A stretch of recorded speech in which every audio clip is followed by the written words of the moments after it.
The seller-buyer relationship has always been the backbone of any business. From retailers to wholesalers, customer satisfaction is the differentiating factor in the long run. High-performing companies have already started offering customers differentiated experiences. With competition increasing rapidly in the market, the customer is now more in control. They have choices and they influence, define and even design these choices. Therefore, it is imperative for companies to know their customer well so that they can provide the right treatment and experience every time they interact with them. But what is the best way to engage the customer? Are there different formula for different businesses, or are there universal truths that hold no matter where you are? To understand this core of business, we caught up with the heads of some of the biggest customer-facing companies in India. Let me start off by talking to each one of these panelists and getting an overview on what their own understanding of high performance through this customer experience is and how they have themselves worked through the trajectory and what their learnings are. So Pallav, let me start off with you. In the financial services space, of course, it's very challenging because you have to educate and deal with a lot of competitive pressure. So what are the learnings that you've had in this context? Well, first of all, I think, when you talk about customer centricity, the biggest learning that I've had, working through a few banks and recently in a greenfield venture is that one has to move away from looking at product silos and looking at customer, so you cut the segments horizontally rather than vertically. So you really need to look at a customer segment, whether it's an affluent customer, and the products that the customer has across the financial services with you. Because quite often what happens is that, you may have a very profitable customer in cards who is really not treated very well when it comes to wealth management or banking. And that ability to really cut across products and look at a customer from a customer's holistic perspective is probably the biggest challenge. And that's a challenge actually pretty much all corporations have. But Apurva, yours is a very front-ended kind of an experience where the audiences are getting younger, attention spans are smaller, and it's not just the audience who's your customer, it's also the advertisers. In that context, what is your experience been? So radio in that sense is a fairly nascent industry in India. I mean, it's just about 10 years old. It's just 4% of the advertising pie. And as a result of which this whole customer centricity really has been, as long as your check doesn't bounce, we'll accept the advertising. So there's really not been enough focus, segmentation, analysis of customers. So we've really been following maximizing coverage across advertisers, which I don't think does anything for adding value to the customer experience or the advertiser experience radio has with us. As a result of which, radio has had the maximum churn. 70% of advertisers on radio don't come back to the medium because we've not been able to focus on them. And I think the big learning that has happened in the last 3 years for the industry, for me, really has been that you can't be everything to everybody. So you have to learn to focus. If you want to deliver high customer experience, you have to learn to focus and on a particular segment and then do the best after understanding what the customer wants. Rajesh, in your case, you represent the industry which is extremely competitive, right. And one has a lot of presuppositions about the industry, that it's very price sensitive, it's very price conscious, etc. What's your own experience been with customers? Firstly, you are right, it's competitive, and the way we look at the customer experience curve, if one were to call it that, and I'll come to your issue on pricing, is really cuts across various touch points, and which really adds a complexity to every stage of the touch point. And if I was to just kind of put it in very simple layman terms, the first phase is really conceptualizing, or the conception phase, because that's when you start addressing issues of to whom are you going to target, what's going to be the offering, what's going to be the role of product and price, and hence what's the value proposition. Once you have a product, then of course your next phase is what one may call the flirting phase, because there are a bunch of people who just want to know about you. They're nowhere near deciding whether they want to have a relationship with you, right? So your websites, the role of Facebook pages and so on, we have like 1 million Facebook fans already. many of them are not even at a stage of prospecting. The next stage would be what one may call dating, because then they start visiting you and they start getting to know more about you, go through a test drive phase, and then they make a decision, which is really like the wedding, and which follows up with a wedded life.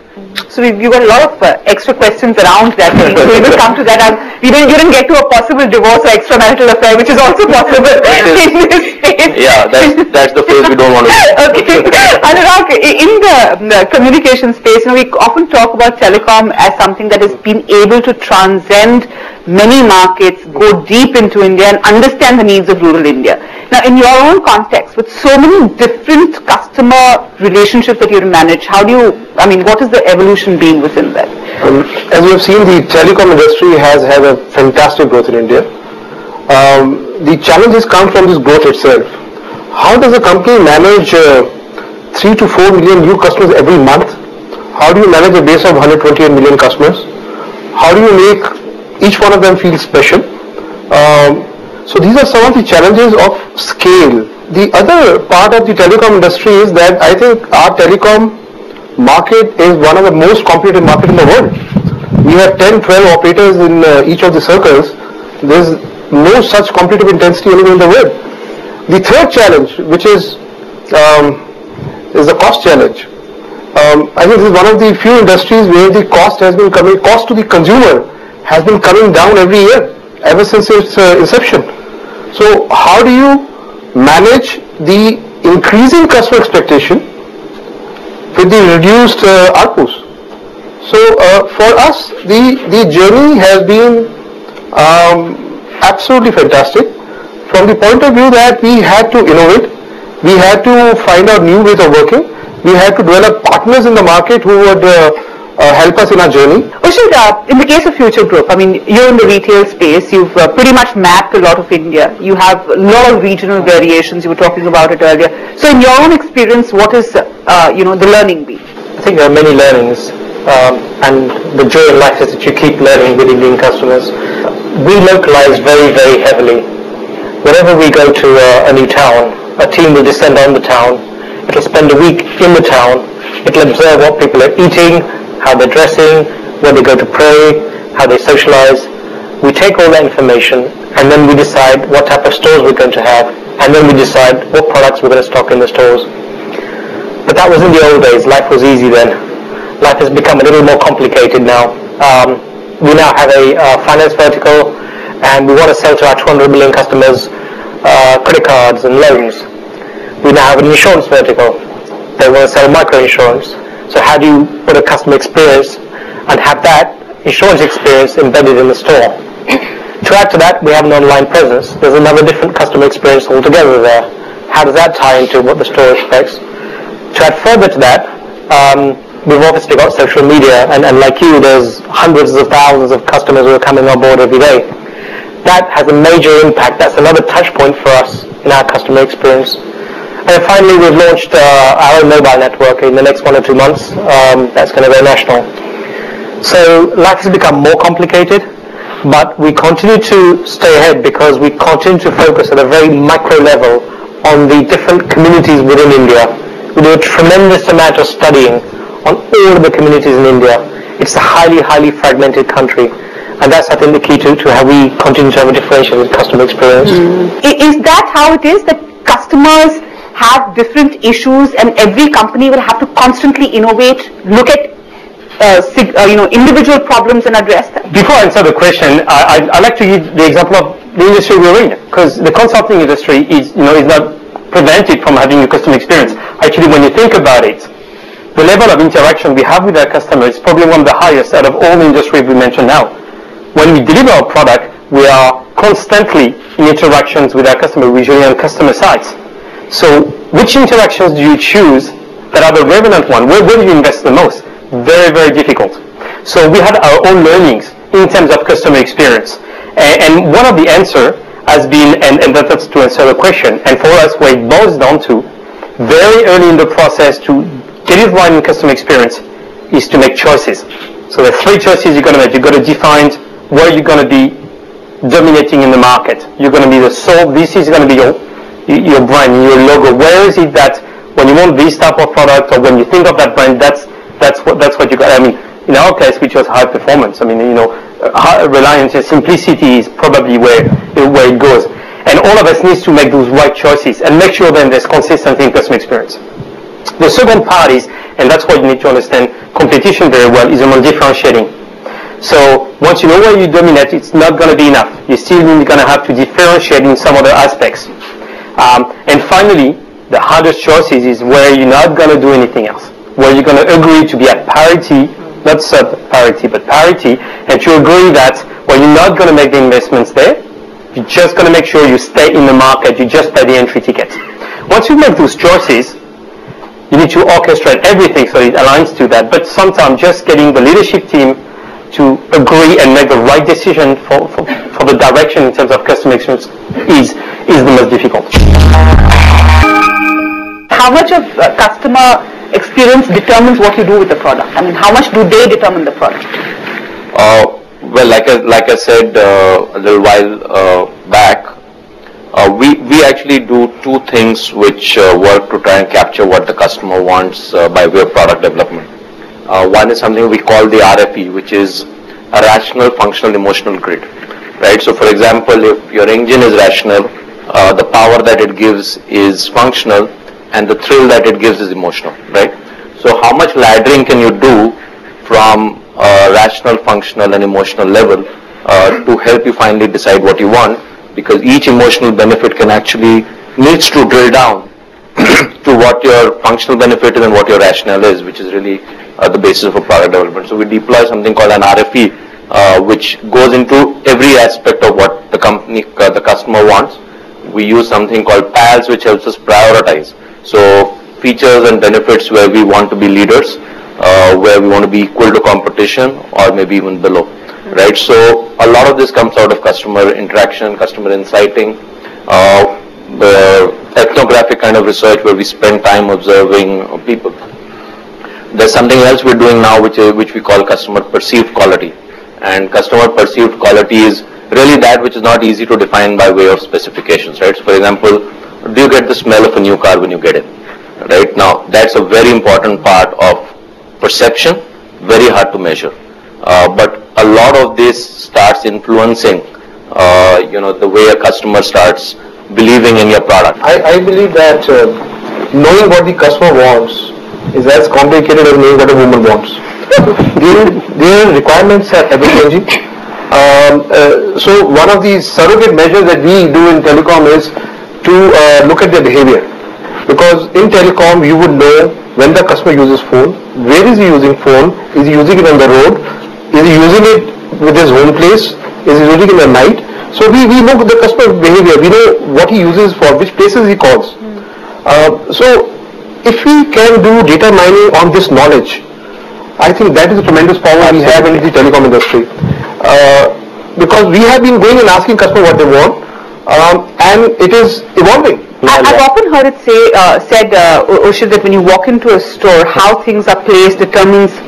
So that is the real tangible contribution of the customer experience to sales. I mean, if you can take us through that. I mean, what's the science behind that? There is a science behind it. I wouldn't say that we're purely science driven. We're much more art driven than science because, frankly, we're still learning.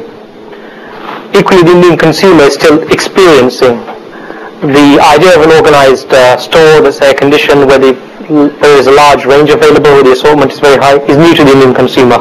So I would say that we're still learning. I don't think it's particularly science driven at all. In the West, you'll find the bakery is always put at the back. And in the morning and in the afternoon, the bread is made. The idea is that the smell makes you walk to the back, and as you walk to the back, you start picking up things along the way. It's not the case here. Okay. Also in the West, by the point of sale, they'll put a lot of chocolates, they'll put a lot of things to tempt kids. We don't do that because we don't want to get into that situation at all. So it is about, again, I understand so to be repetitive about it, but it is simple. We can make it very complicated because of all the touch points and because of all of the social media, etc. that's out there, but we do keep it very, very simple, we do keep it very, very local, and we do empower everybody at all the touch points.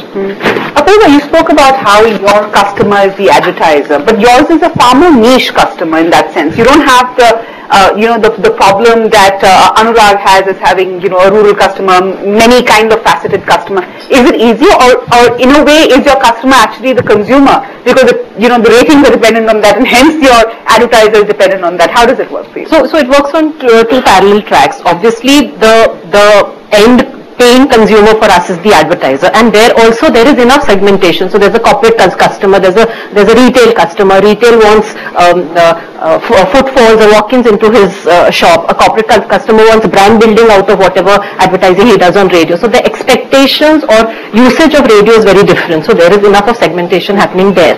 As far as the end consumer is concerned, I think our job is extremely difficult. So while a retailer would possibly sell when somebody walks in, or Rajesh would sell his vehicle to one customer once a year, for me it's selling every second or every moment. So as and when they listen to radio, they actually can switch off and go to the other radio station at just the flick of the remote. So our selling has to be 24/7, and every second that the person is listening to radio, if he's not engaged or he doesn't get a good customer experience, he can just switch off. Philip, I want to ask you about this, because there are two ways of looking at the customer experience. One is the peripherals that induce a customer to actually go and make that purchase or make that point of contact. The other is an engagement which is core to the product. I mean, customer experience equals the number of listeners on radio equals, so it's a very symbiotic kind of a relationship. So how do you deal with something like that?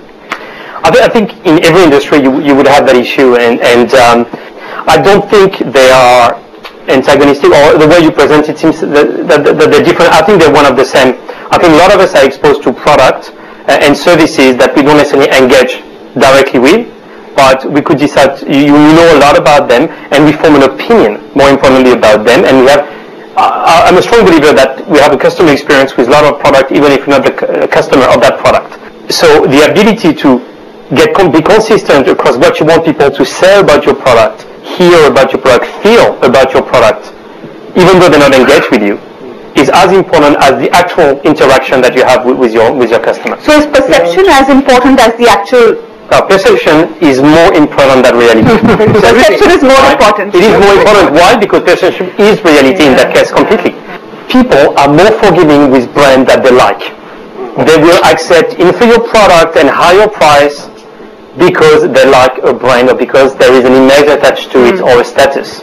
Now, that is a fundamental thing that everybody needs to know about their brand. It's not necessarily the case for everybody, but get right what needs to be right. Forget about the rest. Doesn't matter.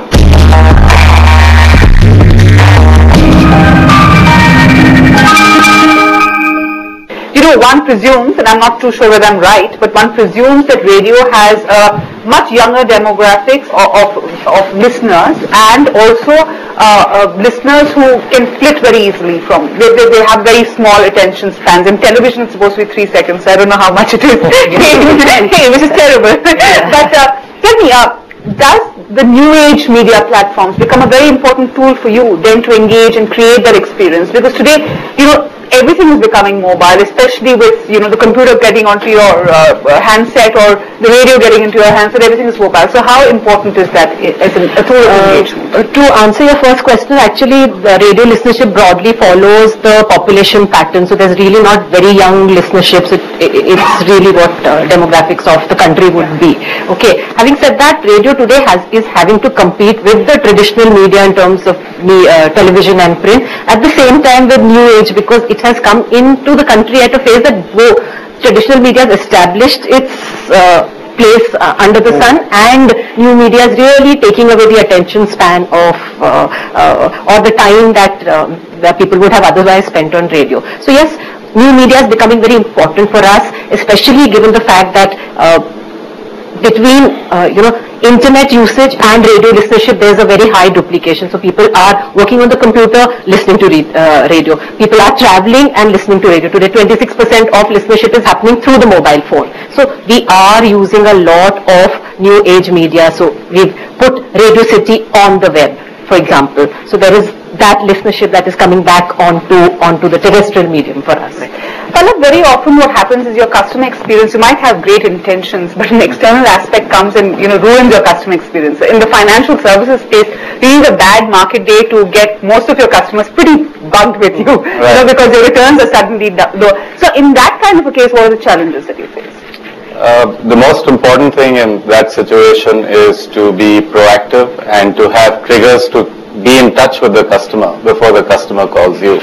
I think the worst thing in financial services, when you were talking about the markets, or if interest rates are going up and your interest rate on your home loan is up, is to keep the customer informed proactively before the customer wants to know about it, or calls in and finds that the interest rate has gone up, or the markets have dropped, the portfolio value has dropped. That is a disastrous situation. So again, it's about being able to identify. Technology is again a great enabler.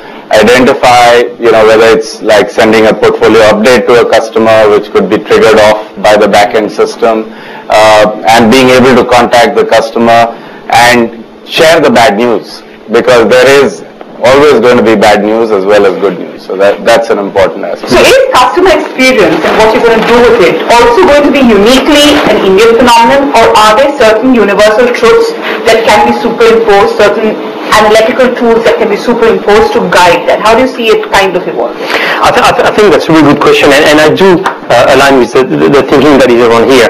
I've met today actually with a few Indian client that we have, and often I get the question, surely you've done that somewhere else, just give it to us, we'll do it, just shortcut the whole story here. The reality is the complexity of the Indian market and the level of maturity that it is reaching, and we can't ignore that, means that new frames of thinking needs to be put in place to have the answers.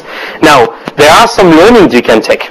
So the learnings, you should take them, but you can't just apply the solutions. The methodology you can use, but not necessarily the solutions. The way I foresee, and what is the next frontier in terms of customer experience, I think in a few years, hopefully, we'll be looking back maybe on this recording and this video, and we'll be thinking, that's interesting. It sounds a little bit like probably in the 30s when terrorism came up, how important they talked about, working on a chain and making sure, that's what it's got to be. Customer experience, it is so important now that it needs to become embedded. Don't stop talking about it. It's the way of working. This is the way we're living our corporate experience. It has nothing to do with focusing on customer experience. All of us will be doing that, and that will be just working. Right. In fact, I think competition and the fast evolving marketplace has already made that a reality. And I think, gentlemen and Apurva, I think my learnings from this discussion have been great also, because there are certain universal truths that are as relevant to me and my viewer as they are to you and your listener, as they are to you and the person who's buying your financial product or the person who's buying the next vehicle from Mahindra & Mahindra. I hope you all enjoyed it. Thank you so much for joining us. Thank you very much. Thank you.